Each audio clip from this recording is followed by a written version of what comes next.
నమస్తే, నేను మీ కుప్ప పద్మిని. ఇన్నాళ్ళు మీ సపోర్ట్‌ని నాకందిస్తూ, మీ ప్రేమని నాకందిస్తున్న ప్రతి ఒక్కరికి కృతజ్ఞతలు. ఇప్పుడు చూడబోతున్న ఈ వీడియో కూడా ఖచ్చితంగా మీకు ఉపయోగపడుతుంది. లైక్, షేర్ అండ్ సబ్స్క్రైబ్ చేసి మీ ఇష్టాన్ని అలాగే మీ సపోర్ట్‌ని నాకందించండి. అలాగే ఈ వీడియో పట్ల మీ అభిప్రాయాన్ని కామెంట్ సెక్షన్‌లో కామెంట్ చేసి నాకు తెలియజేయండి. నమస్తే. Welcome to our channel. నేను పద్మిని. ప్రస్తుతంతో పాటు ప్రముఖ ఆధ్యాత్మికవేత్త, వాస్తు జ్యోతిష పండితులు శేషగిరిరావు గారు ఉన్నారు. మాట్లాడదాం. సార్ నమస్కారం అండి. నమస్తే అండి. బాగున్నారండి? బాగున్నామ్మా. మీ సమయాన్ని మాకు ఇస్తున్నందుకు చాలా చాలా కృతజ్ఞతలండి. వెల్కమ్ టు రెడ్ టీవీ భక్తి. Thank you. మన ప్రేక్షకులందరికీ కూడా ఆ భగవంతుని పరిపూర్ణ ఆయుర ఆరోగ్య అవసర్యాలను ప్రసాదించాలని కోరుకుంటున్నాను. గోచారంతో సంబంధం లేకుండా అందరి జీవితాల్లో కూడా వెలుగులు కావాలని కోరుకుంటున్నాను. మనస్ఫూర్తిగా మేము కూడా అదే కోరుకుంటున్నాం. కాకపోతే గోచార రీత్యా ఉండేటటువంటి ఫలితాలు ఖచ్చితంగా ఉంటాయి. గ్రహచారం ఒక ఒక మేజర్ రోల్ ని ప్లే చేసినప్పటికీ గోచారం కూడా ఆ రోల్ ని ప్లే చేస్తుంది. కాబట్టి నేను మిమ్మల్ని ఇప్పుడు గోచార రీత్యా ద్వాదశ రాశులకి కూడా, అంటే ఇప్పుడున్న గోచార రీత్యా ద్వాదశ రాశులకి ఎట్లాంటి ఫలితాలు రాబోతున్నాయి అనేది అడగదలుచుకున్నానండి. ఒక పక్క శుక్ర కుజ శనులు కలిసి ఉన్నారు కుంభరాశిలో. అలాగే బుధుడు, రాహు అలాగే రవి కలిసి ఉన్నారు మీనరాశిలో. మేజర్ గ్రహాలు అంటే 6 గ్రహాలు ఇంచుమించు ఒకే దగ్గరలో ఉన్నటువంటి పరిస్థితి.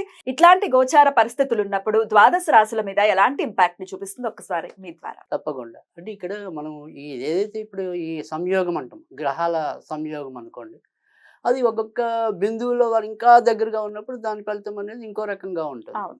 అయితే ఇక్కడ మనం మాట్లాడాల్సింది ఏంటంటే కనుక ప్రతి ఒక్కరి మీద ఒకే రకమైన ప్రభావం అనేది ఉంటుందా అనేది కొంతమందికి వస్తుంది. అంటే ఇప్పుడు సపోజ్ ఒక అశ్విని నక్షత్రంలో పుట్టిన వారు కొన్ని లక్షల మంది ఉంటారు. అవునండి. సో ఈ గోచారాన్ని ఎంత వాళ్ళకి కరెక్ట్ చేయాలి అనేది అందరం మనం నిరంతరం తప్పించే విధానం, ప్రశ్నార్థకమే అది ఎలా ఉంటుంది అనేది. సో ఇక్కడ ప్రత్యేకంగా మనం మాట్లాడుకోవాలంటే కనుక 3 విషయాలు ప్రతి రాశిలో కూడా మున్ముందు, అంటే సమీప ఒక 2-3 నెలల భవిష్యత్తు కనుక తీసుకుంటే కనుక కనీసం ఒక 3 నెలలు వివిధ కోణాల్లో ముఖ్యంగా వచ్చేప్పటికీ ఆరోగ్య సమస్యలు పెరుగుతాయి. ఒకటి ఎవరెవరికండి చెప్తా. సో ఆరోగ్య సమస్యలు అనేది పెరుగుతాయి. తర్వాత ఎవరైతే ఈ కొత్తగా గర్భం దాల్చి ఉంటారో, అంటే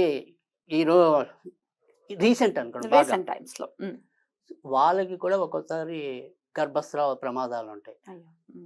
తర్వాత రెండోది, ఎవరికైతే క్షణికావేశం ఉంటుందో ఆ షార్ట్ టెంపర్తో చేసే నేర ఘోరాల సంఖ్య పెరుగుతుంది.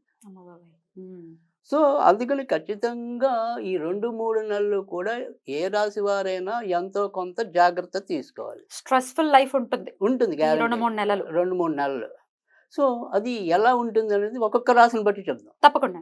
ఇక నెక్స్ట్ ఫైనల్లీ మీనరాశి వారికి ఎలా ఉండబోతోందండి? రైట్. మీనరాశి వారికి కూడా కొద్దిగా ప్రస్తుతం అయితే అనుకూలంగా పరిస్థితులు అయితే కనిపించడం లేదు. ముఖ్యంగా భార్యాభర్తల సమస్యలు వీరికి కూడా పెరగటం అనేది ఉంటుంది. తర్వాత ఇంకా ముఖ్యంగా చెప్పుకోవాలంటే కనుక ఎవరైతే విదేశాల్లో ఆల్రెడీ ఉన్నారో, అంటే కొంతకాలం కిందటే విదేశాలకు ఇక్కడి నుంచి వెళ్ళిన వాళ్ళు ఎవరైతే ఉన్నారో వాళ్ళకి కూడా ఆకస్మికంగా ఏమైనా తలనొప్పులు రావచ్చు. తర్వాత రెండోది వచ్చేవాడికి ఏంటంటే వాళ్ళ యొక్క అక్కడ ఉండే వీసా వ్యవధి అవన్నీ తీరిపోయి తర్వాత రావాల్సిన ప్రొసీజర్ ఏదైతే ఉంటుందో అది బ్రేక్ పడి ఉన్నపడంగా మళ్ళీ మనం ఇటు పరిగెత్తుకు రావాల్సిన పరిస్థితులు కూడా ఏర్పడవచ్చు. సో అందుకని ఎవరైతే ఇప్పటికే వాటికి సంబంధించిన విదేశాల్లో ఉన్న వాళ్ళు కానీ అలాంటి విషయాల్లో మాత్రం ఏవో రకమైన చిక్కులు కూడా వీళ్ళకి ఎదురవటం అనేది ఉంటుంది. తర్వాత ముఖ్యంగా ఇదంతా నేను చెప్పేదంతా కూడా విదేశాల్లో ఉన్న వాళ్ళ గురించి ఇంకా ఎక్కువ స్ట్రెస్ ఉంది ఇప్పుడున్న పరిస్థితుల్లో. అంటే సపోజ్ అక్కడ మన వాళ్ళు ఎవరైతే ఉన్నారో వాళ్ళకి రావాల్సిన చాలా కంపెనీలు సకాలంలో జీతాలు చెల్లించకపోవచ్చు. సో దానివల్ల కూడా వీరు ఎక్కువ ఒత్తిడి పెంచుకోవచ్చు. సో ఆ ఒత్తిడి ఎప్పుడైతే పెరిగిందో అనారోగ్యాలు రావటం అనేది కూడా ఉంటుంది.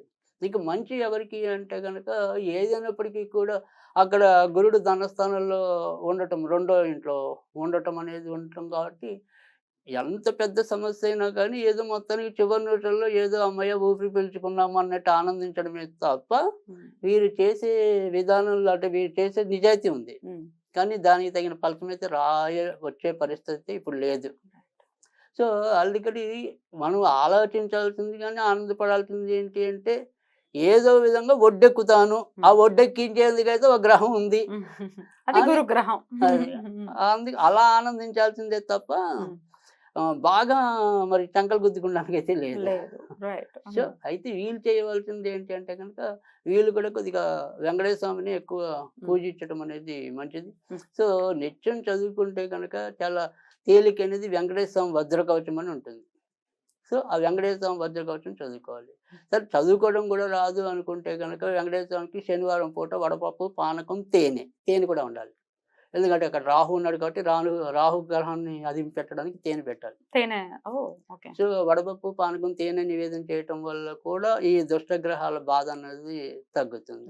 సరే, ఇవి లేకుండా బయటకెళ్ళి చేయవలసిన విధానం మనం కొన్ని చెప్తున్నాం. అలా ఏదైనా చేద్దాము అనుకుంటే కనుక సేమ్ ఇదే ఒక తేనె కొద్దిగా మంగళవారం చాలా బ్యూటిఫుల్ గా ఎక్స్ప్లెయిన్ చేశారు. డెఫినెట్ గా ద్వాదశ రాశులకి కూడా ఈ గోచార రీత్యా వచ్చేటటువంటి ఫలితాలు ఎలా ఉంటాయి అనేది తెలియజేశారు.